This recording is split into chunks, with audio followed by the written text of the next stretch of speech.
नमस्कार, आप देख रहे हैं इंडिया न्यूज। आपके साथ मैं अभिषेक पांडे। बड़ी बहस में आप सभी का स्वागत है, जहां आज हम बात करेंगे किस तरीके से प्रदेश में आपको बता दें कि लगातार आपको बताएं कि तमाम मुद्दों को लेकर विरोध प्रदर्शन देखने को मिल रहा है। तो इस बीच आपको बता दें कि निर्दलीय विधायक बलजीत यादव 10 महीने के बाद फिर से सेंट्रल पार्क के रनिंग ट्रैक पर आ गए हैं। इस बार भी उन्होंने राज्य सरकार और केंद्र सरकार की नीतियों के खिलाफ सेंट्रल पार्क में दौड़ लगाई। विधायक बलजीत यादव का कहना है कि बेरोजगारी दिनों दिन बढ़ती चली जा रही है। राज्य और केंद्र सरकार इससे लेकर गंभीर नहीं है। भर्तियों में राजस्थान के युवा पिछड़ते जा रहे हैं और बाहरी राज्यों के युवा प्रदेश में आकर नौकरियां ले रहे हैं। कई राज्य ऐसे हैं जहां पर बाहरी राज्यों के बेरोजगार युवाओं को भर्ती में शामिल नहीं किया जाता, जबकि राजस्थान में बाहरी राज्यों के बेरोजगार युवकों को भी लिया जाता है। इससे राजस्थान का मूल युवा बेरोजगार ही रह जाता है। सरकार सिर्फ आश्वासन देती रही है, किसी भी प्रकार से मुद्दे को पूरा नहीं किया गया। राजस्थान के युवाओं के हक पर डाका डाला जा रहा है। सरकार ने इस विषय को लेकर किसी भी प्रकार की कोई गंभीरता नहीं दिखाई है। देश के 22 राज्यों में राजस्थान के युवाओं को एक भी रोजगार नहीं मिल पा रहा है। 22 राज्यों ने पॉलिसी बना रखी है, दूसरे स्टेट के बेरोजगार युवाओं को भर्ती में नहीं ले रहे हैं, जबकि राजस्थान में दूसरे स्टेट के युवक राजस्थान के युवकों का हक खा रहे हैं। राजस्थान सरकार भी बिल लेकर आए ताकि इससे बाहरी राज्यों के युवकों को यहां पर रोजगार ना मिले। उन्होंने पेपर लीक मामले में भी राज्य सरकार को आड़े हाथों लिया। उन्होंने कहा कि सरकार जब तक हमारी मांगों को पूरा नहीं करेगी, यह लड़ाई तब तक जारी रहेगी। हमारी इस लड़ाई के सामने सरकार एक ना एक दिन जरूर झुकेगी और हम मजदूरों, बेरोजगारों, किसानों की मांगों को पूरा करवा कर रहेंगे। वहीं पेपर लीक मामले में सीबीआई जांच की मांग को लेकर राज्यसभा सांसद डॉक्टर किरोड़ी लाल मीणा भी आंदोलन कर चुके हैं। 2 दिन पहले ही मीणा ने राज्य सरकार के आश्वासन के बाद अपना आंदोलन स्थगित किया। इस बीच सवाल यहां पर उठते हैं कि क्या यह पॉलिटिकल स्टंट है? कहीं ऐसा तो नहीं कि पेपर लीक और बेरोजगारी बहाना है, इसके पीछे असल उद्देश्य कहीं अपनी पॉलिटिक्स को चमकाना है? सवाल यहां पर यह भी उठता है कि नेता क्या वाकई में बेरोजगारों के लिए लड़ाई लड़ रहे हैं या फिर सब अपने सियासी मुनाफे के लिए यह सब कर रहे हैं? सवाल यहां पर यह भी उठता है कि बेरोजगारी का सच्चा हितैषी आखिर कौन है? कौन ऐसा तो नहीं है कि बीजेपी और कांग्रेस दोनों के लिए बेरोजगार सिर्फ मोहरा बन के रह गए हों? हमारे आज की बड़ी बहस इसी मुद्दे पर आधारित रहेगी, केंद्रित रहेगी। और हमारे साथ चर्चा में हमारे जयपुर के स्टूडियो से कुछ खास मेहमान भी जुड़ेंगे। लेकिन इस बीच आप तक हमें जानकारियां पहुंचा रहे हैं कि किस तरीके से बेरोजगारी के मुद्दे को पॉलिटिकल स्टंट बना दिया गया है। कुछ खास मेहमान हमारे साथ जुड़ेंगे हमारे जयपुर स्टूडियो से और चर्चा का आगाज करेंगे हम, लेकिन जानकारी आप तक उससे पहले हम पहुंचा रहे हैं।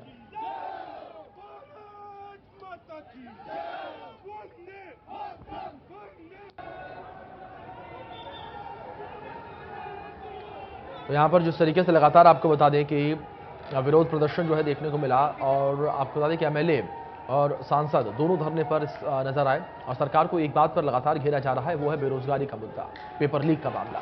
जिस तरीके से प्रदेश में लगातार पेपर लीक देखने को मिल रहे हैं, जिस तरीके से लगातार जो भर्ती परीक्षाएं हैं वो लीक होती नजर आ रही हैं, वो कहीं ना कहीं सरकार के लिए एक बड़ा सरदर्द बनती हुई नजर आ रही है।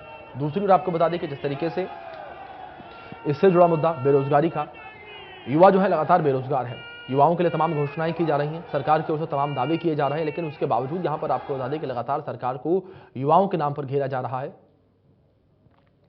लगातार यहां पर कहा जा रहा है कि युवाओं के लिए सरकार कुछ नहीं कर रही है। युवा जो है वो अधर में लटके हुए हैं, युवाओं का भविष्य जो है वो अंधकार में जाता हुआ नजर आ रहा है। और तस्वीर आपके बीच कुछ है, इन तस्वीरों में भी आप देख सकते हैं किस तरीके से विरोध प्रदर्शन देखने को मिला और यहां पर लगातार इसको पॉलिटिकल स्टंट भी करार दिया जाने लगा है कि पॉलिटिकल स्टंट है। कई सवाल उठने लगे हैं इस बीच जिस तरीके से पूरा मामला सामने आया है। तो यहां पर आपको बता दें कि जिस तरीके से प्रदेश में पेपर लीक के मामले बढ़ रहे हैं, उसको लेकर ये विरोध प्रदर्शन देखने को मिल रहा है। तो इस बीच आपको बता दें कि निर्दलीय विधायक बलजीत यादव जो है वो दौड़ते हुए नजर आए ट्रैक पर और आपको बता दें कि अपनी मांगों को लेकर वो मैदान में उतरे, दौड़ते हुए नजर आए।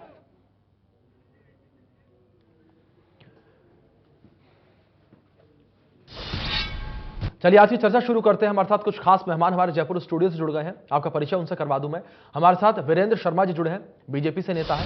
प्रतीक सिंह जी जुड़े हैं, कांग्रेस से नेता है। तो हमारे साथ इस बीच भरत बेनीवाल जी भी जुड़े हैं, जो कि अध्यक्ष हैं राष्ट्रीय रोजगार संघ के। तीनों मेहमानों का बहुत स्वागत है आज की चर्चा में। चर्चा की शुरुआत मैं प्रतीक सिंह से करना चाहूंगा। कांग्रेस का पक्ष रखने के लिए हमारे बीच इस वक्त बैठे हुए हैं। प्रतीक जी, जिस तरीके से लगातार विरोध प्रदर्शन देखने को मिल रहा है और एक बात लगातार प्रदेश में देखने को मिल रही है बेरोजगारी की, लगातार युवाओं को लेकर प्रदेश सरकार को घेरा जा रहा है। अगर तमाम मुद्दों को, तमाम मसलों को एक तरफ कर दिया जाए तो एक सबसे बड़ा मुद्दा प्रदेश में वो यही है बेरोजगारी। सरकार को बार बार जो है प्रश्न चिन्ह का सामना करना पड़ता है कि युवाओं के लिए सरकार कुछ नहीं कर रही।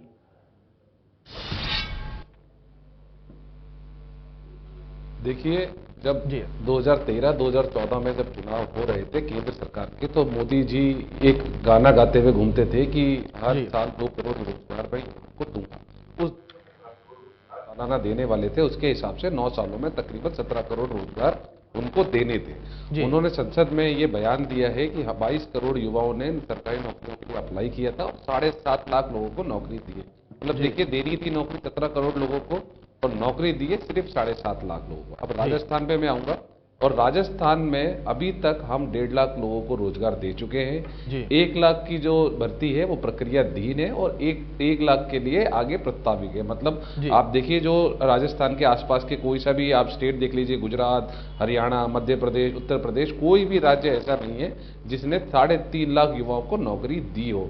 तो ये जो बेरोजगारी का आंकड़ा है, आप देखिए जम्मू कश्मीर आज पहले नंबर पे आ गया है, जहां पे जो बीजेपी की सरकार है, केंद्र की सरकार उसको गवर्न करती है।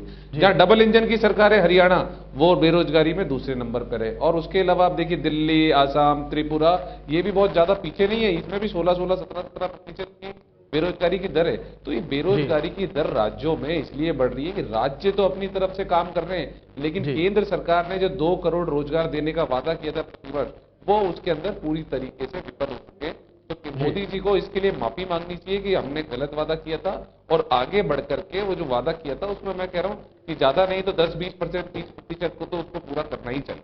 चलिए ठीक है, वीरेंद्र जी आपका रुख करूंगा। यहां पर गेंद जो है वो आपके पाले में है अब, कि वादे आप लोगों ने किए और वादे पूरे नहीं किए। देखिए, प्रतीक जी ने जो कहा है उसमें कितनी सत्यता है और असत्यता है, वह तो राजस्थान की जनता भलीभांति परिचित है। जी, ये लोग क्या क्या वादे करके सरकार में आए, और जब इनसे वादे पूरी करने की बात होती है तो ये कहती है केंद्र का विषय। जी भैया, फिर आप सरकार ही क्यों चला रहे हो? आपकी बस की नहीं है तो बोल दीजिए कि हम सरकार नहीं चला सकते, हम हमारे वादे पूरे नहीं कर सकते। जी, वर्तमान में राजस्थान की यह स्थिति है, करीबन 16 परीक्षाएं हुई, उनमें से 13 परीक्षाओं के पेपर रद्द हो चुके, लीक होकर रद्द हो चुके। जी, उन पेपर आउट हुए, सरकार को उन परीक्षाओं को रद्द करना पड़ा। जी, मैं मेरे मित्र, कांग्रेस के मित्र से भी यही पूछना चाहूंगा, आखिर ऐसा क्यों हो रहा है कि पेपर लीक पे लीक होते जा रहे हैं? जी, आपकी इस कांग्रेस सरकार ने 1.5 करोड़ अभ्यर्थियों से 400 करोड़ रुपए परीक्षा के नाम पे उगा लिए, उन्हें वापस क्यों नहीं कर रही? बिल्कुल 400 करोड़ रुपए बेरोजगारों के लिए हुए हैं इससे राजस्थान सरकार ने परीक्षा के नाम पर, उन्हें परीक्षा रद्द होने के बाद भी वापस क्यों नहीं कर रही है? और जो ये बात कर रहे थे भर्ती की, इन्हें तो खुद ही कंफ्यूज हो रहा है, कभी बोल रहे हैं 1.5 लाख भर्ती की है, कभी कह रहे हैं 3.5 लाख भर्ती की है। भैया, एक स्पष्ट आंकड़ा तो राजस्थान के बेरोजगारों को बता दीजिए कि आपने ये भर्तियां की है। वो जो भर्तियां हुई थी वो भारतीय जनता पार्टी के शासन में जो परीक्षाएं हुई थी, जो परिणाम आए थे, उन्हीं की भर्तियां थी। आपने आज तक एक भी परीक्षा पूर्ण रूप से नहीं करवाई है जिसकी की भर्ती राजस्थान में इन 4 सालों में हुई हो। एक भी परीक्षा ऐसी नहीं हुई है। एक परीक्षा का नाम पूछेंगे ना तो मैं वो भी बता सकता हूँ। 13 परीक्षाएं कौन सी है? रीट, पटवारी भर्ती परीक्षा, वन रक्षक भर्ती परीक्षा, constable, medical officer, junior assistant, computer अनुदेशक की परीक्षाएं हो चुकी, रिजल्ट आए कितना समय हो गया, लेकिन उनकी अभी तक ज्वाइनिंग नहीं करवा रहे। एक तरफ केंद्र सरकार है, वह रोजगार मेले लगाकर ज्वाइनिंग लेटर दे रही है, लेकिन यहाँ तो 6-6 महीने, 1-1 साल हो गए परीक्षाओं के परिणाम आए हुए, लेकिन उन्हें ज्वाइनिंग लेटर नहीं दिए जा रहे। क्यों भाई? और दूसरा क्वेश्चन देखिए कि इनके जो आरपीएससी के अध्यक्ष थे, कांग्रेस सरकार ने उन्हें बर्खास्त तो कर दिया, लेकिन उनके खिलाफ जांच अभी तक भी क्यों नहीं की जा रही है? चलिए ठीक है। व्यास कमेटी की जो रिपोर्ट आई उसे सार्वजनिक क्यों नहीं कर रहे? क्योंकि इनकी ये पूर्ण रूप से भ्रष्टाचार में लिप्त है।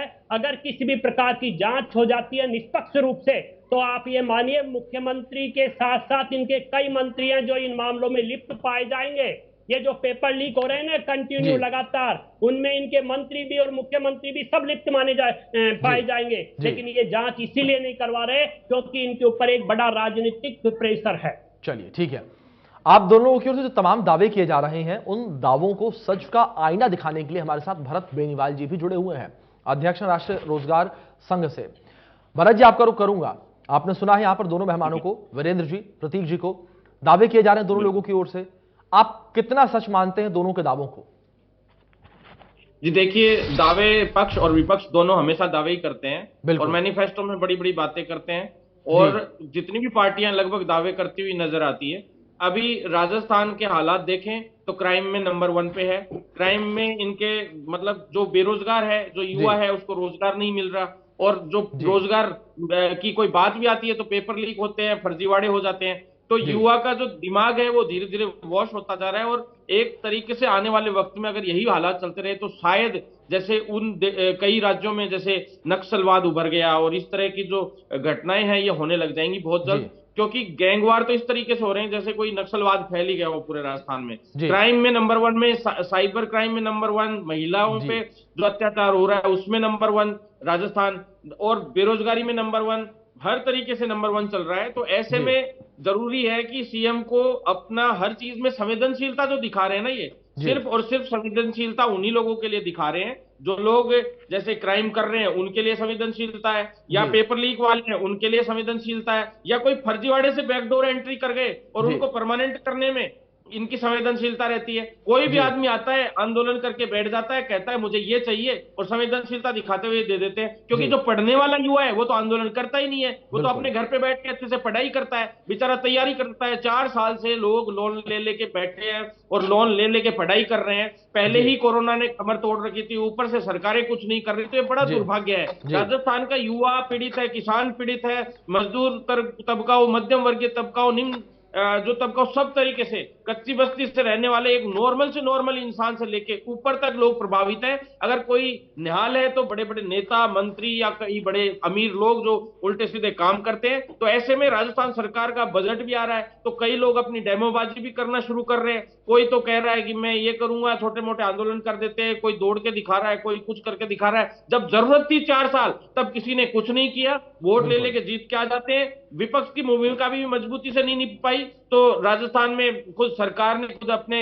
ही लोगों को, हर जगह पे आंदोलन होते हैं तो आंदोलनों में सरकार ने खुद के लोग घुसा रखे हैं, उन्हीं से लीड करवाती है आंदोलन और फिर उसको ठंडे बस्ते में डाल दिया जाता है। आप देखिए पिछली रीट हुई, उसके अंदर भी पहले आंदोलन हुए, फिर धीरे धीरे उसको जैसे रीट का आंदोलन हुआ तो उसको सीबीआई जांच की मांग में बदल दिया गया, फिर धीरे धीरे उसको 50,000 पदों की मांग में निपटा दिया गया, फिर धीरे धीरे ठंडा कर दिया मामला। ये तो उसके बाद कोर्ट में हम लोग चले गए, बड़े स्तर पे इस आंदोलन को दोबारा से शुरू किया, तब जाके युवा जागे और काफी हद तक रीट रद्द हुई, फर्जीवाड़ा रुका कुछ हद तक, लेकिन वापिस रीट का भी गड़बड़ लग रहा है डर, क्योंकि 17 पेपर लीक हो चुके हैं। सभी को पता है पेपर गिनवाने की, सर ने अभी गिनवाए थे, वीरेंद्र जी ने भी। तो इस तरह के हालात जो है राजस्थान में बहुत बुरे हालात है। कांग्रेस को ये लग रहा है। भरत जी जो आपकी बातें हैं वो जाहिर तौर पर बहुत सही हैं कि हालात काफी बुरे हैं। अगर युवाओं के संदर्भ में हम देखें जिस तरीके से पेपर लीक लगातार होता जा रहा है, ये कहीं ना कहीं गंभीर विषय है। लेकिन भरत जी एक सवाल मेरा आपसे यहाँ पर और है, शायद आप उसको मिस करके शुरू में मैंने आपसे पूछा था, जो बीजेपी की ओर से यानी कि वीरेंद्र शर्मा जी की ओर से जो दावे किए गए हैं रोजगार को लेकर, क्या आपको लगते हैं या वो भी लोक लुभावने हैं? जी देखिए, वादे तो ये सबसे बड़ी प्रॉब्लम तो ये है कि एक तो ये वादे करते हैं ना, इनकी भी लिस्ट बनानी पड़ेगी सभी की, क्योंकि सबसे बड़ी दिक्कत क्या है, मैनिफेस्टो और वादे। मैनिफेस्टो पार्टियों के, जब तक आप मैनिफेस्टो जारी करते हैं या वादा करते हैं, कोई भी नेता या कोई भी सरकार या जो पार्टी है सॉरी, वो अपने मैनिफेस्टो में जो वादा करती है उस मैनिफेस्टो को अगर पूरा नहीं करती तो उसके खिलाफ 420 का मुकदमा दर्ज होना चाहिए और उस पार्टी की मान्यता रद्द होनी चाहिए, जब जाके ये रुकेंगे। नहीं तो पता नहीं क्या क्या वादे होंगे, क्या क्या बड़ी बड़ी बातें होंगी। आज तक कभी भी कुछ नहीं हुआ। आप देखिए, वादे तो बहुत दूर की बात है, 4 साल के बजट में बड़ी बड़ी घोषणाएं हो चुकी और आज भी उनमें से 30 से 40% घोषणाएं पूरी नहीं हो पाई है। और जो बातें की जा रही है कि भी इतने रोजगार दे दिए, उतने रोजगार दे दिए, बड़ी बड़ी बातें कर देती है, लेकिन आप देखिए उनमें से कितने रोजगार इन्होंने दिए। इन्होंने अब तक तो धरातल पे कुछ नहीं है। आप देखिए ज्वाइनिंग हुई तो 2018 की भर्तियां भी अब तक पेंडिंग चल रही है, उनकी भी ज्वाइनिंग नहीं हो पाई। फिर आप देखिए प्रयोगशाला सहायक या अदर जो वैकेंसी जिनके रिजल्ट पेंडिंग पड़े हैं, बहुत सारी भर्तियां हैं, चाहे वो ज्यादातर भर्तियों की आप देखिए रिजल्ट पेंडिंग पड़े हैं, और रिजल्ट जिनके आ गए उनके ज्वाइनिंग नहीं मिल पा रही, जैसे वीडियो की नहीं मिल पा रही, कंप्यूटर अनुदेशक की नहीं मिल पा रही, या फिर जो चिकित्सा विभाग की केवल 6 भर्तियां पूरी हुई है, दोबारा से भी पूरी हो गई क्योंकि उनका पॉलिटिक्स नहीं घुस पाई, क्योंकि पॉलिटिक्स बहुत ज्यादा हो रही है और पॉलिटिक्स से के युवा बच नहीं पा रहा, क्योंकि बेरोजगार युवा को बेचारे को पता ही नहीं है, वो पढ़ाई करता है उसको पता ही नहीं है कि जो उनको लीड कर रहे हैं वही लोग सरकार के लोग हैं, और घुमा फिरा के सरकारें ही उन पहले तो आंदोलन करवाती है और फिर उनको ठंडे बस्ते में भी डलवा देती है धीरे धीरे, और पूरे गेम प्लान के तहत सारे काम हो रहे हैं। तो सरकार ने अभी तक देखा जाए तो बड़ी बड़ी 1.25 लाख भर्तियां जरूर निकाल दी होंगी, लेकिन ज्वाइनिंग अब तक किसी में नहीं मिली। और 2018 की जो भर्ती है पटवारी और जेईएन, उनका जरूर भाई अंतिम ज्वाइनिंग हुई है या level first, REET level first. इसके अलावा आप मेरे को भर्ती गिना दीजिए जिसमें ज्वाइनिंग हुई हो और जिसपे भी तलवार लटक रही है। रीट लेवल फर्स्ट पे की भी एक पेपर जब लेवल सेकंड का वहां से निकला एक ही ड्रॉर से, और वहां से लेवल फर्स्ट का भी चोरी नहीं हुआ था, ऐसा कैसे हो सकता है? तो ऐसे में आरोप लगे तो सीबीआई जांच तो आज तक ये करवाई नहीं इन्होंने। सीबीआई जांच तो उन मामलों की करवाते हैं जिनमें कहीं मुख्यमंत्री जी या मंत्री जी की कोई लिप्तता नहीं पाई जाए। तो ऐसे में सरकार के खिलाफ एक बड़ा मोर्चा युवा इस बार खोलेगा चुनाव में, और बड़े स्तर पे इनके खिलाफ आंदोलन चल रहे हैं, लेकिन ये सोच रहे हैं कि आंदोलनों को डाइवर्ट कर रहे हैं। ठीक है, आंदोलनों को मतलब भरत जी आप लोगों की ओर से भी तैयारी जो है पूरी है, अगर जो वादे किए जा रहे हैं वो पूरे नहीं हुए तो बड़ा मोर्चा खोला जाएगा। ठीक है प्रतीक जी, आपका रुख करूंगा मैं। यहाँ पर भरत जी ने जो बातें कही हैं वो जाहिर तौर पर अपने आप में काफी गंभीर विषय है ये, क्योंकि जिस तरीके से पेपर लीक के मामले प्रदेश में लगातार देखने को मिल रहे हैं, यह भी एक बड़ा कारण है बेरोजगारी का मुद्दा। और अगर वही दूसरी ओर जिस तरीके से बलजीत यादव आज 91 किलोमीटर दौड़े हैं उसको देखा जाए, आपके ही समर्थक विधायक हैं, सीएम अशोक गहलोत का समर्थन उन्होंने किया है बार बार, लेकिन उसके बावजूद वो आप लोगों के खिलाफ 91 किलोमीटर तक आज दौड़ गए इन्हीं मुद्दों को लेकर।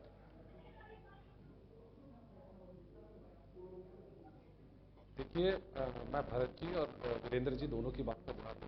वीरेंद्र जी ने ये जवाब नहीं दिया कि 9 साल में 17 करोड़ रोजगार सृजन होने थे इस हिंदुस्तान के अंदर, वो क्यों नहीं हुए, वो 7.5 लाख ही क्यों रह गए। दूसरी बात भरत जी को मैं बताऊंगा, शायद भरत जी ने विधानसभा की कार्रवाई देखी नहीं थी, उसके अंदर मुख्यमंत्री जी ने खुद ने बोला है कि 1.5 लाख लोगों को नौकरी दी जा चुकी है, 1 लाख जो नौकरियां हैं वो प्रक्रियाधीन है, और उसके अलावा जो 1 लाख नौकरियां हैं उसके प्रस्ताव पारित हो चुके हैं। तो जब सरकार अपना 5 साल का कार्यकाल कंप्लीट करने जा रही होगी तो लगभग 3.5 लाख नौकरियां, सरकारी नौकरियां राजस्थान की सरकार युवाओं को दे चुकी होगी। अब आप ये आंकड़ा अगर आप उठा के देखेंगे तो यूपी, एमपी, आप हरियाणा चले जाएं, आप गुजरात चले जाइए, जहां पे पॉपुलेशन हमसे ज्यादा है, फिर भी उन्होंने 3 लाख तो छोड़िए 1.5 लाख सरकारी नौकरियां नहीं दी।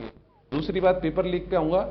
पेपर लीक पिछली बीजेपी की सरकार में आरएएस का पेपर लीक हुआ, आरजेएस का पेपर लीक हुआ, कितनों के खिलाफ कार्रवाई देखी आपने, कितनों के खिलाफ चार्जशीट देखी, 3-3 महीने तक तो चार्जशीट नहीं पेश की गई थी। और हमारे टाइम पे आप देखिए बुलडोजर चलते हुए देख रहे हैं उनकी प्रॉपर्टी को अटैच करके। इनके टाइम पे क्या हो रहा था, चार्जशीट नहीं पेश हो रही थी 3-3 साल तक। उसके बाद में रोजगार देने के लिए माफी के साथ मैं आपको रोक रहा हूं, माफी के साथ मैं आपको रोक रहा हूं, उसको रोकने के लिए लेकिन क्या लगातार कार्य कर रहे हैं। क्या आपको लगता है कि इस जिम्मेदार पद पर एक पार्टी का नेतृत्व करते हुए इस तरीके का बयान ठीक है, उनसे कंपेयर करना? उन्होंने जो कुछ भी किया, रोकथाम किस तरीके से हो रही, बड़ा सवाल यहां पर यह है प्रतीक जी, क्योंकि पेपर लीक तो बार बार हो रहा है। मैं कंपेयर नहीं कर रहा हूं। जब आप आरोप लगाते हैं तो उनको उनका कार्यकाल याद रखना चाहिए कि उन्होंने क्या किया था। उन्होंने जब पेपर लीक हुए उनके समय पे तो कोई कार्रवाई नहीं की गई। बात रही सीबीआई जांच की मांग करते हैं, गुजरात में अभी 10 दिन पहले एक पेपर लीक हुआ है, उसकी सीबीआई जांच हो गई क्या? उससे पहले जितने पेपर लीक हुए 23 पेपर लीक हुए गुजरात के अंदर, उनकी क्या सीबीआई जांच हो गई क्या? मुख्यमंत्री जी ने विधानसभा के अंदर बोला है विपक्ष आए बैठे बताए क्या करना है, हम करने को तैयार हैं। आप अपने प्रदेश की एसओजी पुलिस पे कम से कम विश्वास तो रखिए। सीबीआई कोई दूध की धुली है क्या? और सीबीआई के पास भी अगर हर चीज का अगर उपाय होता तो एमपी, यूपी, गुजरात, हरियाणा जहां पे पेपर लीक हो रहे हैं वहां की जांच क्यों नहीं सीबीआई कर रही है, सिर्फ राजस्थान की जांच क्यों करनी है सीबीआई को? दूसरी बात ये बोल रहे हैं कि महिलाओं के खिलाफ अत्याचार बढ़ते जा रहे हैं, तो एनसीआरबी की रिपोर्ट शायद इन्होंने देखी नहीं है। एनसीआरबी की रिपोर्ट जो सेंट्रल गवर्नमेंट के अंडर में आती है, एनसीआरबी राजस्थान सरकार की नहीं, उन्होंने अपनी रिपोर्ट के अंदर लिखा है कि जितने मामले राजस्थान में दर्ज हुए हैं उसमें से 50% झूठे हैं। क्योंकि हमने एफआईआर की अनिवार्यता की है तो एफआईआर करना अनिवार्य है, और ये एनसीआरबी कहती है कि झूठे हैं। ये ना मैं कह रहा हूं ना राजस्थान की सरकार कह रही है, ये जो केंद्र सरकार की एनसीआरबी एजेंसी है वो कह रही है कि जितने केस दर्ज हुए हैं उसमें से 50% झूठे हैं। और रही बात चुनावों की, तो आप देखिए पिछले चुनाव देख लीजिए ना, युवाओं ने, किसानों ने, मजदूरों ने और इस राजस्थान की जनता ने हमको लगातार आशीर्वाद दिया और सारे उपचुनाव जीते। बीजेपी की तो जमानत जब्त हो गई, चौथे स्थान पर चली गई। अब आप दोबारा 2023 का चुनाव आ रहा है, पता लग जाएगा कि जनता किसके साथ किसको आशीर्वाद देती है। और हमारे मुख्यमंत्री जी पहले ही बोल चुके, जो बजट है बिल्कुल प्रतीक जी, ये क्लियर होगा आगामी चुनावों में देश की आधी आबादी युवाओं के लिए। लेकिन यहाँ पर वीरेंद्र जी का मैं रुख करूंगा, वीरेंद्र जी से सवाल मैं यहाँ पर लेना चाहूंगा। वीरेंद्र जी, प्रतीक जी ने जिस तरीके से कहा है कि मुख्यमंत्री जी खुद आमंत्रित कर रहे हैं विपक्ष को कि आके बैठे, सलाह मशवरा करें, बातचीत करें या कोई फीडबैक है तो दें, तो वीरेंद्र जी क्या आपको ऐसा नहीं लगता कि प्रदेश के नेता होने के नाते, नेता का मतलब ही होता है जन नेता, जिसे कहा जाता है कि जनता की आवाज को उठाने वाला, तो आप उसके नाते बातचीत के टेबल पर बैठे, सुझाव उन्हें दें। जाहिर सी बात है कि कोई कमी रह रही होगी तो उस कमी को आप उजागर करें, शांति से बातचीत के टेबल पर बैठे उस कमी को दूर किया जाए। क्योंकि अगर हम इस पॉलिटिकल स्टंट, इस पूरी राजनीतिक षड्यंत्र से ऊपर उठकर देखें या जो पॉलिटिकल बयानबाजियां सामने आती हैं उससे ऊपर उठकर देखें, तो कहीं ना कहीं युवाओं का भविष्य जो है वो अधर में लटक जाता है। इस वजह से हजारों युवा जो है वो अधर में लटक जाते हैं। अभी आपने ही आंकड़े सामने रखे कि कई 100 करोड़ रुपए जो है युवाओं ने दिए हैं केवल और केवल परीक्षा में शामिल होने के लिए, जो एक एग्जाम फीस के नाम पर ली जाते हैं पैसे। 400 करोड़ रुपए राजस्थान सरकार युवाओं के लूट कर अपनी झोली में भर चुकी है, लेकिन वापस नहीं कर रही है। 22 करोड़ लोगों ने जो सरकारी नौकरियों के लिए केंद्र के लिए अप्लाई किया था, उनसे कितने रुपए लिए वो वापस दिए क्या आपने? 7.5 लाख लोगों को नौकरी दी थी, सिर्फ 22 करोड़ लोगों ने अप्लाई किया था, तो उससे कितना पैसा लिया आपने वो तो बताइए। बता रहे हैं। चलिए सर, एसओजी में 3 मुकदमे मैंने दर्ज कर रखे हैं, अब तक किसी का भी रिजल्ट नहीं आया है। और बिल्कुल भरत जी आ रहा हूं आपके पास में, आपका जवाब भी लूंगा मैं, ठीक है। वीरेंद्र जी, प्रतीक जी एक करके बात करते हैं।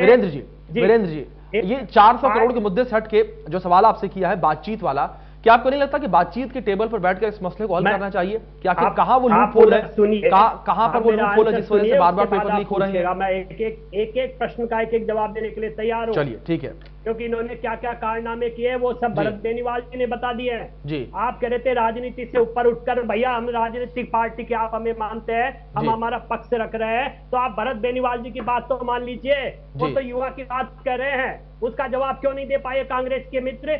इन्होंने क्या किया है, इनके पूरे कारनामे एक एक सब पूरे जनता के सामने है। भ्रष्टाचार से लेकर, अत्याचार से लेकर, दरिंदगियों से लेकर, और राजस्थान में जिस प्रकार के आए दिन केस, अरे 22 करोड़ जो 17 करोड़ नौकरियां उस पर तो बोल दीजिए कुछ। 17 करोड़ नौकरी कब दोगे आप? 9 साल का कार्यकाल हो गया। बीच में बोलने के अलावा आपको कुछ नहीं आता है। आपके मुख्यमंत्री स्वयं गृह मंत्री के पद पर भी बैठे हुए, आपके पास एक 17 करोड़ नौकरी दोगे कि नहीं दोगे? वादा किया था ना आपने, जो गृह मंत्री का पद संभाल सके। और आप ये बता दीजिए, राजीव गांधी स्टडी सर्किल की जांच क्यों नहीं कर रहे हैं आप? जो इन परीक्षाओं के पेपर लीक में जिसका नाम सामने आया, राजीव गांधी स्टडी सर्किल, उसका वीरेंद्र जी ठीक है, नहीं आरोपों के अलावा कुछ पूरा जवाब सुनिएगा। नहीं, आपको पूरा जवाब सुनना होगा। अब ठीक है, आप मुद्दे से हटे, 30 सेकंड जवाब कंप्लीट करें। नहीं, ये क्यों नहीं जवाब देते यार? अरे 17 करोड़ नौकरियों पे तो कुछ बोलिए। 17 करोड़ नौकरियों पे तो कुछ बोलिए वीरेंद्र जी, 17 करोड़ नौकरियों पे तो कुछ बोलिए। राजस्थान की स्थिति ये हो चुकी है कि यहाँ महिला सुरक्षित नहीं है। बेरोजगारों को जयपुर की रोडों पे रात के अंधेरे में दौड़ा कर पीटा जाता है। किस प्रकार का अत्याचार है? इनके कांग्रेस कार्यालय पे बेरोजगार पहुंचते हैं, उनके ऊपर एक बार 17 करोड़ पर भी बोल दीजिए। वीरेंद्र जी एक बार 17 करोड़ पर भी बोल दीजिए। गिरफ्तारियां ये लोग करते हैं, किस प्रकार से न्याय देना चाह रहे हैं ये? वीरेंद्र जी न्याय किया, इन्होंने युवाओं के साथ अन्याय। वीरेंद्र जी एक बार 17 करोड़ पर भी बोल दीजिए।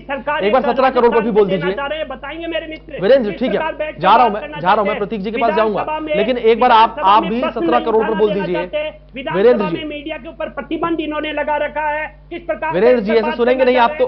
वीरेंद्र जी आप सुनेंगे नहीं, वीरेंद्र जी 17 करोड़ नौकरियों पे तो भाग बोल रहे हैं दीजिए। आप सवाल से भाग रहे हैं। नहीं, मैं कह रहा हूँ कि एक बार 17 करोड़ पर भी बोल दीजिए। आप पूछ रहे थे ना कि बिठाकर पूछना चाह रहे हैं, ठीक है, बिठाकर पूछने का ठीक है, वो बात ठीक है, मीडिया के ऊपर वो बात ठीक है, लेकिन वीरेंद्र जी पूछने दे रहे हैं। मैं क्या कह रहा हूं, मेरी बात तो सुनिए एक बार। मैं कह रहा हूं कि एक बार 17 करोड़ पर भी बोल दीजिए, 17 करोड़ पर। प्रतीक जी बैठे हैं, सुन लेंगे वो भी। आपकी आवाज सही नहीं आ रही है। सुन पा रहे हैं वीरेंद्र जी आप मुझे? 17 करोड़ नौकरियों पे बोल दीजिए। हाँ, मैं यही कह रहा हूं वीरेंद्र जी कि एक बार 17 करोड़ नौकरियों पर भी बोल दीजिए।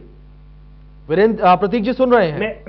मेरे भाई, अगर मैनिफेस्टो 2014 का 2019 का दोनों मैनिफेस्टो उठाकर देखेंगे तो भारतीय जनता पार्टी के राष्ट्रीय नेतृत्व ने जो भी मैनिफेस्टो में घोषणाएं की थी उन्हें पूर्ण कर चुके हैं हम। और किस प्रकार ये जिस बात कर रहे थे, हमने हमारी अनेक योजना, अरे 2 करोड़ रोजगार प्रतिवर्ष दिए थे, क्या हुआ उसका? बेरोजगारों को रोजगार के 2 करोड़ रोजगार प्रतिवर्ष का वादा किया था मोदी जी ने, हो या एमएसएमई की सेक्टर को अच्छे आगे, और संसद में जवाब दिया कि 7.5 लाख नौकरी दिए। ठीक है वीरेंद्र जी, ठीक है, आपकी बात समझा मैं, ठीक है, आपकी बात समझा मैं, ठीक है, आप जो कहना चाह रहे हैं, लेकिन कहीं ना कहीं सवालों से भागते हुए भी नजर आ रहे हैं आप। 17 करोड़ वाले सवाल से भागे हैं आप। भरत जी आपका रुख करूंगा, आप भी कुछ जिक्र करें। ठीक है, 15 करोड़ रोजगार तो हमने मुद्रा लोन के माध्यम से दे दिए, 15 करोड़ रोजगार तो। चलिए ठीक है, और जो स्टार्टअप 15 करोड़ का दावा है। प्रतीक जी नोट कर लीजिए, प्रतीक जी नोट कर लीजिए, 15 करोड़ का दावा है। प्रतीक जी 15 करोड़ का दावा है, नोट करिए, भी आऊंगा। ठीक है वीरेंद्र जी, ठीक है, 37 करोड़ से ऊपर के रोजगार अब तक केंद्र सरकार सर्जित कर चुकी है। 37 करोड़, 37 करोड़, ठीक है, 15 करोड़ और 37 करोड़। प्रतीक जी प्लीज नोट करिएगा। वीरेंद्र जी आपकी बात सुना मैं, ठीक है। भरत जी का रुख करूंगा मैं। भरत जी, ये जो 15 करोड़ 37 करोड़ की बातें कही जा रही हैं, वाकिफ रखते हैं इससे, आप ताल्लुक रखते हैं? जी देखिए सर, केंद्र सरकार के भी रोजगार का हम लोग देखते रहते हैं। रोजगार के मामले में तो दोनों सरकारों का ही डाउन चल रहा है मामला। और सर देखा जाए तो हम राज्य सरकार से जुड़े हुए रहते हैं ज्यादातर, तो उसके हिसाब से हम बात करेंगे। चूंकि सर चिकित्सा विभाग का, जैसे मैंने जितना भी अभी देखा है पूरा मामला, तो सर 60 और 40 के रेशियो, क्योंकि मैं मेडिकल एसोसिएशन से भी नेशनल प्रेसिडेंट हूं, तो सर उसके नाते से जब मैंने सारी चीजें देखी तो 60-40 के रेशियो के हिसाब से सर जो पेमेंट आता है सर राज्य सरकार के पास, केंद्र सरकार 60% देती है, 40% राज्य सरकार। तो सर केंद्र सरकार का 60% हर बार बजट आया है पूरा, लेकिन सर 40% में अब तक 5 किस्तें ड्यू चल रही है। और सर उसी की वजह से आज राजस्थान के जो संविदा कर्मी है उनको 7-7 हजार में नौकरियां करनी पड़ रही है। नर्सेज को, जैसे नर्सेज है तो उनको 7-7 हजार में नौकरियां करनी है। फार्मासिस्ट को 6800 में नौकरियां करनी पड़ रही है। अदर जो कैटेगरीज है उनको 5600, कोई 5000, 8000 से ऊपर किसी की तनख्वाह नहीं है। तो ये बहुत बड़ी समस्या है, जबकि केंद्र से 18,900 रुपए तो नॉर्मली आ रहे हैं सर इसके। तो ये बहुत बड़ा दुर्भाग्य। कहने को बातें बड़ी बड़ी कर सकती है राज्य सरकार, लेकिन राज्य सरकार ने अभी, जैसे सर बता रहे थे अभिषेक जी, सर इन्होंने जो कांग्रेस के प्रवक्ता बैठे हैं उन्होंने बताया सर कि मेरे को कह रहे थे कि इन्होंने विधानसभा में सुना नहीं है। तो मैं इनसे ज्यादा तो सुनता हूं और इनसे ज्यादा मेरे को नॉलेज है। कभी भी डिबेट में आमने सामने बैठ गए। रही बात टेबल पे बैठाने की, तो टेबल पे हमें बिठाए ना युवाओं को। हम बात करते हैं सरकार से कि क्या देना चाहिए क्या नहीं, हमें तो बैठाएंगे ही नहीं। हमसे वार्ता करवाई ना, आप प्रवक्ता हैं कांग्रेस के तो हमसे बिठाइए हमें सरकार के सामने, हम बताते हैं कि कौन कौन सी प्रॉब्लम्स चल रही है युवाओं की। अब आप देखिए, ये कह रहे हैं कि 1 लाख रोजगार की बताइए अशोक गहलोत जी। मैं कह रहा हूं सर, मैं गिना सकता हूं एक अंगुलियों पे मेरे कौन कौन सा रोजगार दिया है। सर मेरे चिकित्सा विभाग के अंदर टोटल 18,000 भर्तियां हुई हैं। उसके अलावा रीट लेवल फर्स्ट की जो है 15-16 हजार वो वैकेंसी जोड़ लीजिए। साथ में जो 2000 बाकी जो जोड़ रहे हैं ना, ये 2018 की पटवारी भर्ती, जयन भर्ती जो पुरानी पूर्व सरकार की जो पूरी हो चुकी। ऐसे तो 1 लाख तो पता नहीं कौन कौन सी बता देंगे, ज्वाइनिंग ही नहीं मिली। कंप्यूटर निदेशकों को ज्वाइनिंग दे दी क्या? जो 10,000 में से 7,000 तो पूरे ही चयन हुए हैं। वो उसके बावजूद भी अब दोबारा सेशन शुरू होने वाला है, जबकि जो अभी कंप्यूटर अनुदेशकों की जरूरत पड़ेगी स्कूलों में, सब जगह पे। तो ऐसे में सरकार को संज्ञान लेना चाहिए। सभी बच्चे परेशान है, रोज युवा रोता रहता है बेचारा, परेशान है कि यार इस पेपर भर्ती में अभी तक ज्वाइनिंग नहीं हुई है, तो डर लग रहा है कि कहीं कोर्ट में नहीं फंस जाए, कभी किसी और जगह नहीं फंस जाए। बहुत मुश्किल से अंतिम ज्वाइनिंग तक ये भर्तियां पहुंची है और हालात बहुत बुरे हैं। भरत जी ठीक है, भरत जी जो बातें आपने कही है, भरत जी आपने बातें कही है, जाहिर तौर पर ये हालात जो है वो काफी विपरीत है। गोलियां चला रहे हैं। बिल्कुल भरत जी, हालात काफी विपरीत है। अभिषेक जी, एक युवा आपके चैनल के माध्यम से आवाज उठाना, ठीक है वीरेंद्र जी, सवाल कर रहा हूं मैं, ठीक है, दबा रहे हैं, ठीक है, बोलने दीजिए ना भरत बेनीवाल जी को। नहीं ठीक है, वीरेंद्र जी, आपको बातें ज्यादा अच्छी इसलिए लग रही होंगी कि आपका काम भी कर रहे हैं, ठीक है, प्रदेश सरकार पर सवाल खड़े कर रहे हैं, सवाल ही पूछ रहा हूं मैं, प्रतीक जी से जवाब लूंगा अब मैं। हम क्षेत्रों में हम वीरेंद्र जी आएंगे वोट मांगने, हम बता देंगे सर, वक्त आने पे सब बता देंगे इनको, ठीक है, क्या होता है क्या नहीं होता है। जी, आपकी बातों को समझ रहा हूं मैं, ठीक है। सर होटलों में बिताए इन्होंने, जिस वक्त कोरोना में देश खतरे में था उस वक्त होटलों में पड़े थे, और हम मेडिकल फील्ड के लोग हैं, हमने देखा है सब कुछ, इतना कुछ देखा है, रोज गैंगस्टर, ठीक है भरत जी, ठीक है, ठीक है भरत जी, एक बार सुन लेते हैं, प्रतीक जी को सुन लेते हैं एक बार, भरत जी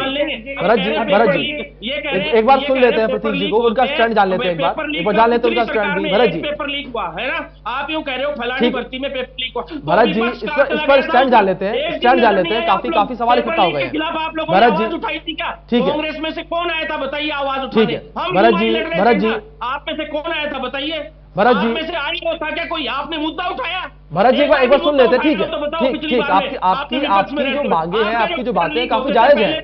भरत जी, आप ओपन नहीं होते थे तो ओपन करते आप, कहां चले गए थे आप? भरत जी ठीक है, प्लीज भरत जी प्लीज एक बार सुन लेते हैं, प्रतीक जी को भी सुनता हूं, उनका स्टैंड भी जानते हैं, ठीक है। वीरेंद्र जी आपके पास भी आऊंगा, लेकिन पहले प्रतीक जी का स्टैंड जानता हूं मैं, काफी कह सकते हैं कि सवाल उनके पास इकट्ठा हो चुके हैं। प्रतीक जी, सबसे पहले रुक मैं इससे करूंगा, 17 करोड़ की बात आपने कही, डबल का आंकड़ा रखा आपके सामने वीरेंद्र जी ने, करीब 35 करोड़ रुपए, माफ कीजिएगा 35 करोड़ का, और वहीं दूसरी ओर अब मैं आऊंगा भरत जी की बात पर। उन्होंने जिस तरीके से कहा है कि 18,000 रुपए का वेतन केंद्र सरकार की ओर से आ रहा है, लेकिन 7 से 8,000 रुपए दिए जा रहे हैं, 10 से 11,000 रुपए बीच में जो है गायब हो जा रहे हैं। क्या आपको लगता है कि सही है? युवाओं के साथ क्या इस तरीके से व्यवहार किया जा रहा है? क्या ये योजनाएं युवाओं के लिए चलाई जा रही है? क्या ये व्यवस्था प्रदेश में युवाओं के लिए की गई है? ये ठीक है व्यवस्थाएं? सर, पेट्रोल डीजल 110 रुपए लीटर हो गया, इतनी महंगाई कर रखी राजस्थान में, सबसे ज्यादा महंगाई है सिर्फ पेट्रोल डीजल की। ठीक है, भरत जी सुन लेते हैं, Bharat ji please, Bharat ji please, Bharat ji please एक बार प्रतीक जी सुन लीजिए, भरत जी ज्यादा पता है, बिजनेस चला दिया। अरे भरत बेनीवाल जी प्लीज सुन लीजिए ना एक बार, प्रतीक जी को सुन लीजिए, मैं सबके पास एक-एक करके आ रहा हूं, टाइम पूरा दे रहा हूं, काम कर दिया है, अब आप मेरी बात सुन लीजिए। प्रतीक जी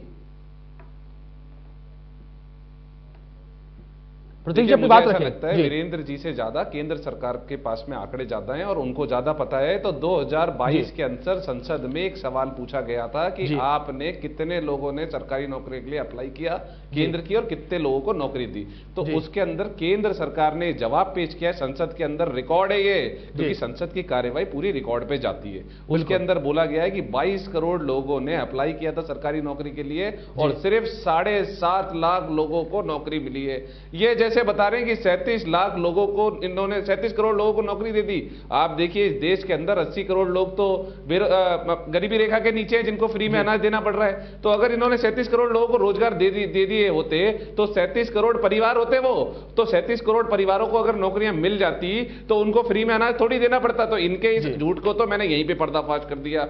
दूसरा, मैं भरत जी की जो बातें कर रहे हैं, मैं आपको दावे के साथ कहता हूं, भरत जी जिस आप टेबल पे आना चाहें दोबारा, अभिषेक जी दोबारा रख लीजिए पूरे आंकड़े के साथ में, मैं आपको बता दूंगा राज्य सरकार ने कितनी नौकरी दी कौन से डिपार्टमेंट में, नहीं तो भरत जी लेकर के आ जाए। एक बात। दूसरी बात, जो नेशनल जो संविदा कर्मियों को अभी हमने परमानेंट करने का काम किया है और उससे पहले भी पूरे मानक तय हैं, उसी के हिसाब से सैलरी दी जा रही है। ऐसा हो सकता है क्या कि केंद्र सरकार पैसा कुछ और दे और राज्य सरकार कुछ और दे? मतलब बनी बनाई बातें करते हैं। दूसरा ये बोल रहे हैं कि चुनावों के अंदर हम जाएंगे, तो भाई साहब अभी 7 चुनाव और हुए थे, वहां के नहीं गए। और एक संगठन बना दीजिए, सरकार चाहती है बात करना, बिल्कुल कभी दूसरा संघ आता है बेरोजगारों का, कभी रोजगारों का संघ आता है, आप आपस में मिलकर के बैठिए और उनमें से अपने रिप्रेजेंटेटिव भेजिए। सरकार एक कुछ रिप्रेजेंटेटिव से बात करते हैं, ए ग्रुप आ जाता है, बी ग्रुप आ जाता है, सी ग्रुप आ जाता है, ऐसे बताइए। सरकार सबके साथ बात करने को तैयार है और मैं खुद युवाओं को रिप्रेजेंट करता हूं, आप सबसे ज्यादा युवाओं में, तो मैं युवाओं को रिप्रेजेंट करता हूं, मुझे पता है कि युवाओं के दर्द क्या होता है और इस सरकार ने युवाओं के लिए क्या किया है। जी चलिए ठीक है, मतलब प्रतीक जी कुल मिलाकर बात यह है कि युवाओं के दर्द से वाकिफ है आप, लेकिन बड़ी बात यहां पर यही है प्रतीक जी कि लेकिन तमाम बातें, तमाम दावे जिस तरीके से आपकी ओर से किए जा रहे हैं, तमाम प्रयास सरकार की ओर से किए जा रहे हैं, लेकिन इन प्रयासों के बाद भी एग्जाम्स जो हैं, पेपर जो है लीक हो जा रहे हैं, वीरेंद्र जी आपका रुख करूंगा, आप भी काफी लंबे समय से अपनी बातों को रखने का प्रयास कर रहे हैं। पेपर लीक होने के बाद में हमने कार्रवाई की है और उसके बाद दोबारा एग्जाम कराया था 29 तारीख को, वो हुआ ना सही से? प्रतीक जी नहीं हुआ ना पेपर लीक। तो आप गुजरात में भी पेपर लीक हुआ। अगर मैं अपनी बात भरत जी यहाँ पर बोल रहे हैं कि भारतीय रोजगार पेपर लीक में कार्रवाई करना बड़ी बात नहीं है। बड़ी बात यह है कि जब प्रदेश में पेपर लीक के मामले कम हो जाएंगे, रुक जाएंगे, खत्म हो जाएंगे, बड़ी बात वो होगी प्रतीक जी। पेपर लीक होने के बाद कार्रवाई होना ये बड़ी बात नहीं है प्रतीक जी। बिल्कुल वही होगी और उसको नहीं प्रतीक जी, इस बात का स्टैंड मैं ले लूंगा, इस बात का स्टैंड मैं ले लूंगा। कार्रवाई की बात तमाम कही गई है, कार्रवाई की बात तमाम कही गई है, लेकिन उसके बावजूद पेपर लीक हुए हैं। जब पेपर लीक पूर्णतः रुक जाएंगे तब ये बात जिस तरीके से, जिस दावे के साथ आपने कही है, जिस तरीके से, जितने प्राउड के साथ आपने बात कही है कि कार्रवाई हो रही है, तब मैं इस बात को मानूंगा। ठीक है वीरेंद्र जी, आपको आवाज मिल रही है? पहले बोला था पिछली सरकार में पेपर लीक हुए, उन्होंने कितनी कार्रवाई की और हमने कितनी कार्रवाई की। पिछली सरकार के पास जा रहा हूं मैं। आवाज सही नहीं आ रही वीरेंद्र जी, सुन पा रहे हैं आप मुझे? अभिषेक जी, मैं अपनी टीम से कहूंगा कि वीरेंद्र जी के साथ एक बार फिर से जो है कॉल को जोड़े, उनके आवाज जो हमारे नहीं पहुंच पा रही है। भरत जी, इस बीच में आपका रुख कर लेता हूं, वीरेंद्र जी से हम एक बार अपना संपर्क फिर से ठीक करेंगे। भरत जी, जिस तरीके से आपने भी तमाम दावे किए हैं, तमाम बातें आपने कही हैं, और यहां पर प्रतीक जी भी सामने बैठे हुए हैं, सरकार से हैं, सरकार का प्रतिनिधित्व कर रहे हैं, हमारे चैनल पर तमाम बातें कह रहे हैं, कार्रवाई की बात कर रहे हैं। क्या आप संतुष्ट हैं कार्रवाइयों से, जो कार्रवाइयां हो रही हैं प्रदेश में? जी सर। भरत जी, मुझसे सवाल कर रहे हैं? बिल्कुल भरत जी।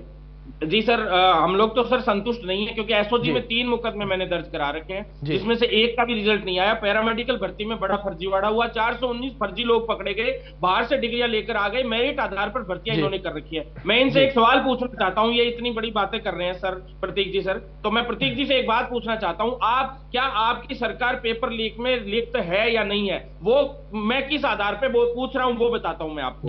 आपने नहीं है और जो देखते हैं उनके खिलाफ कार्रवाई की है, उनके खिलाफ कार्रवाई की है, उनके बुलडोजर चलाए उनके घरों पे, उनके ऑफिस में, उनके घरों पे। यानी खुला फर्जीवाड़ा आप कर रहे हैं, सामने आंखों के सामने फर्जीवाड़ा करते हैं, नियम बदलकर।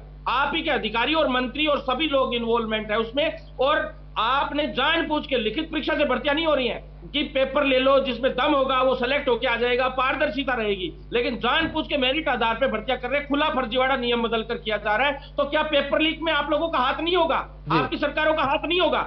जब सामने आप आंखों के आप फर्जीवाड़ा कर रहे हैं, तो इतने बड़े लेवल पे फर्जीवाड़ा पेपर लीक का नहीं होगा क्या? ये जवाब दे दीजिए मुझे तो, कि भी आप या तो चिकित्सा विभाग की सारी बच्चों को लिखित परीक्षा से करवा दीजिए। मैं मान लूंगा कि वास्तव में आपने इस सरकार में बहुत अच्छा कदम उठाए हैं। क्या किसी योग्य अभ्यर्थी को नौकरी पाने का हक है कि नहीं है, अधिकार है कि नहीं है? 400 नर्सिंग कॉलेजों को नईयों को आपने मान्यता दे दी, एक नर्सिंग कॉलेज से 50 बच्चे पास भरत जी, तमाम बातें आपकी ओर से भी कही जा रही हैं, तमाम आरोप लगाए जा रहे हैं, होने लग जाएंगे अभी भरत जी, तमाम आरोप हैं, तमाम आरोप हैं, और उनके लिए नौकरी नहीं है। और मैं नहीं कहता सरकारी नौकरी एक जरिया है, आप प्राइवेट सेक्टर को भी इंप्रूव कीजिए। प्राइवेट सेक्टर से भी 70% युवा तो प्राइवेट सेक्टर से ही आशा रखता है। तो चलिए ठीक है भरत जी, तमाम बातें आपकी ओर से भी कही जा रही हैं, तो वहीं प्रतीक जी की ओर से भी तमाम दावे किए जा रहे हैं, वीरेंद्र जी की ओर से भी तमाम गलतियां जो है गिनवाई जा रही है। लेकिन इस बीच देखना दिलचस्प यहां पर यह रहेगा कि प्रदेश सरकार किस तरीके से इन गलतियों को पूरा करती है। दूसरी ओर जिस तरीके से भरत जी ने कहा है कि आगामी चुनावों में हम दिखा देंगे कि किस तरीके से युवा की ताकत है, देखना यह भी दिलचस्प होगा कि आगामी चुनावों में किस तरीके से युवाओं की ताकत जो है वो देखने को मिलती है। वीरेंद्र जी, प्रतीक जी, भरत जी, तीनों मेहमानों का बहुत शुक्रिया, आप चर्चा में शामिल हुए, अपना कीमती वक्त आपने इंडिया न्यूज राजस्थान को दिया। लेकिन इन सब के बीच ये भी दिलचस्प होगा कि इस साल अंत तक चुनाव होने हैं प्रदेश में, और जिस तरीके से प्रदेश में युवाओं की बेरोजगारी का मुद्दा लगातार बढ़ चढ़कर बोल रहा है, लगातार युवा लामबंद हैं प्रदर्शन करने को, सड़कों पर उतरने को, तो यहां पर युवा किसके साथ जाएंगे, किस तरीके से विपक्ष अपनी भूमिका निभाएगा, किस तरीके से युवाओं को रोजगार मिलेगा, किस तरीके से लगातार पेपर जो लीक हो रहे हैं वो लीक होना बंद होंगे, वो देखना दिलचस्प होगा। फिलहाल बड़ी बहस में इतना ही, बने रहे इंडिया न्यूज के साथ, धन्यवाद।